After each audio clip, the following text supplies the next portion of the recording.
Bismillahirrahmanirrahim. Assalamualaikum warahmatullahi wabarakatuh. Halo semuanya, balik lagi bersama saya Nurul Hadi Fauzi di channel Ngapakpedia.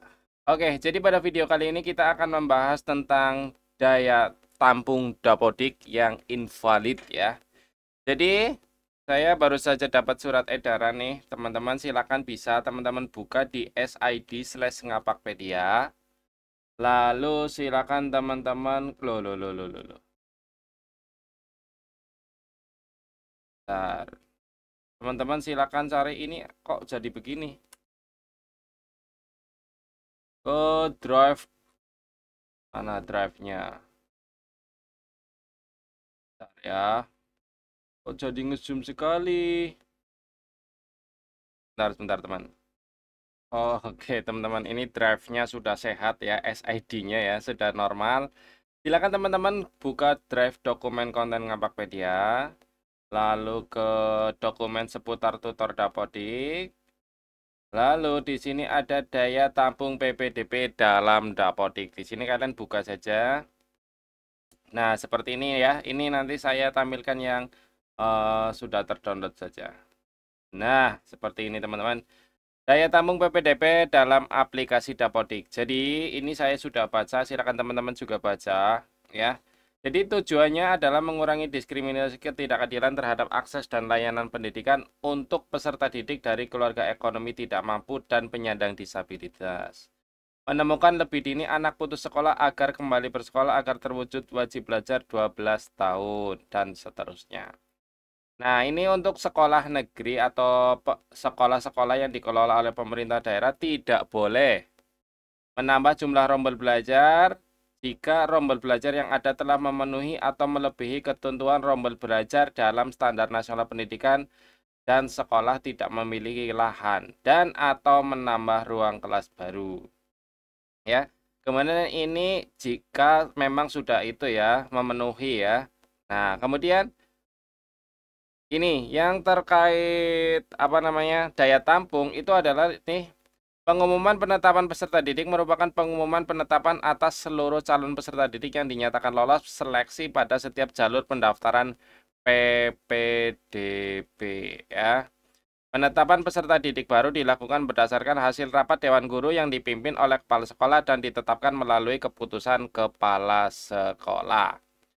Pemerintah daerah wajib memastikan jumlah peserta didik yang diterima dalam penetapan peserta didik baru berjumlah paling banyak sama dengan daya tampung yang diumumkan. Jadi, kenapa dapodik kalian daya tampungnya itu terkunci? Karena harus sesuai paling banyak sama dengan daya tampung yang diumumkan. Jadi, sesuai dengan waktu kalian PPDB, teman-teman ya. Nah, jika kalian menerima siswa melebihi daya tampung yang kalian buat ya, karena ini kan berarti sekolah sendiri yang menentukan berapa daya tampung sekolah kalian. Kalau melebihi itu ya tidak bisa. Lalu solusinya bagaimana? Nah, solusinya ini ada contoh beberapa situasi di kondisi sekarang ya. Jadi mayoritas Pemda sudah selesai pada fase pelaksanaan PPDB. Ini sudah. Kebanyakan daerah membuat daya tampung secara normatif sesuai dengan standar. Ya, daya tampung masih banyak anomali atau validitas isian UPT. Dapodik jenjang SMP dan SMA dikunci dalam aplikasi Dapodik sesuai dengan daya tampung yang diumumkan Pemda. Nah, ini berarti untuk SMP dan SMA itu memang dikunci teman-teman untuk daya tampungnya. Jadi operator, baik operator dinas maupun operator sekolah itu tidak bisa merubah tentang peraturan daya tampung ini ya karena sudah ditentukan dari yang bikin dapodiknya gitu ya. Nah, menyikapi hal ini itu ada beberapa yang harus kalian lakukan. Ini kalian bisa pelajari sendiri ya. Pada umumnya atau simpelnya saya buat rangkuman gini aja deh teman-teman ya. Saya coba buat rangkuman. Jadi kesimpulannya ya. Daya tampung dapodik berdasarkan data dari rekap daya tampung PPDB. Artinya itu adalah berdasarkan kalian sebelum PPDB sudah memutuskan daya tampungnya. Nah, jika melebihi daya tampung, silakan ajukan konsultasi ke BPPMP atau BPMP dan ikuti prosedurnya di sini. Kalian bisa lihat nih. Nih, timeline. Timeline penyelesaian daya tampung dalam aplikasi Dapodik sampai dengan tanggal 31 Agustus. Pertama, konsultasi dengan ini. Itu waktunya kemungkinan 3 hari kerja. Proses penyusunan jawaban surat pusat 5 hari kerja. Ya. Nah, ini ada kesimpulan diskusinya juga. Kemudian ada ini waktu kalian mengajukan penambahan itu juga ada prosesnya, harus ada syarat-syarat nih. Misalnya ini ada analisa daya tampung.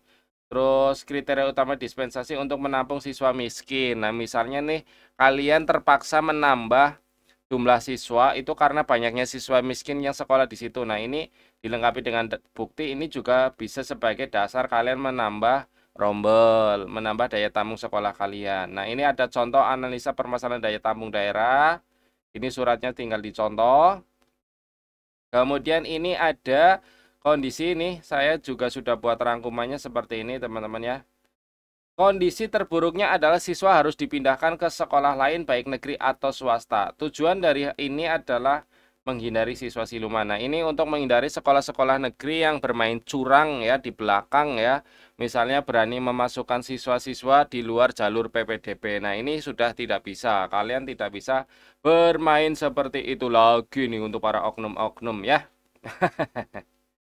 Nah, ini contoh dari Dinas Pendidikan Provinsi Sumatera Selatan yang sudah mengajukan permohonan penambahan daya tampung. Ini suratnya seperti ini. Lalu ada contohnya nih, SMA negeri jumlah rombel asalnya 9 nambah 1 jadi 10 dan seterusnya. Tetapi sayangnya jawabannya di sini itu ditolak, pengajuan daya tampungnya ditolak. Yang A, ini saya perbesar aja ya bro ya. Mana nih, set. Penambahan rombel belajar pada pelaksanaan PPDB tidak dapat dilakukan. Peserta didik yang belum tertampung di sekolah negeri sebagaimana disampaikan, disalurkan ke sekolah negeri lain yang masih terdapat daya tampung. Apabila sekolah daya tampung di sekolah negeri telah terpenuhi semua, maka peserta didik dimaksud disalurkan ke sekolah swasta. Ya, untuk yang swasta sih asik ya dengan adanya kondisi seperti ini ya. Tapi ya untuk sekolah negeri ya makanya kita di Dapodik itu harus sesuai data ya. Kalau kelasnya memang cuma ada 5 ya input 5. Jangan menerima siswa. Kalau sekolah negeri kan sudah ada ketentuan menerima siswa hanya lewat jalur PWDB resmi. Jadi ya ini ya dampaknya ya.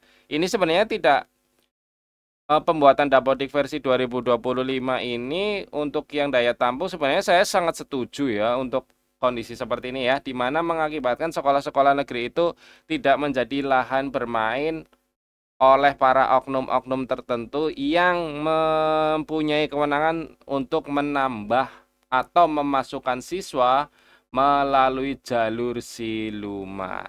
Gitu. Jadi kalau di pengumumannya cuma bisa 120 ya udah, berarti di Dapodiknya akan diatur 120 siswa. Nah, kalau lebih dari 120 siswa berarti siswa itu dari mana tuh tambahannya? Gitu. Dinas pun akan menanyakan, ini di PPDB sekian, kok sekarang jadi sekian? Itu siswa dari mana? Nah, itu siap-siap ditanyakan tuh ya yang kasusnya daya tampungnya kurang ya.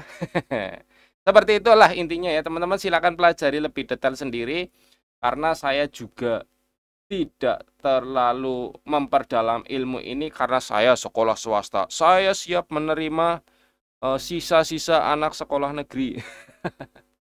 Begitu ya. Terima kasih, itu saja dari saya. Semoga video ini bermanfaat. Walaupun mungkin tidak terlalu bermanfaat, saya akhiri. Salam satu nusa, salam satu bangsa, salam satu bahasa.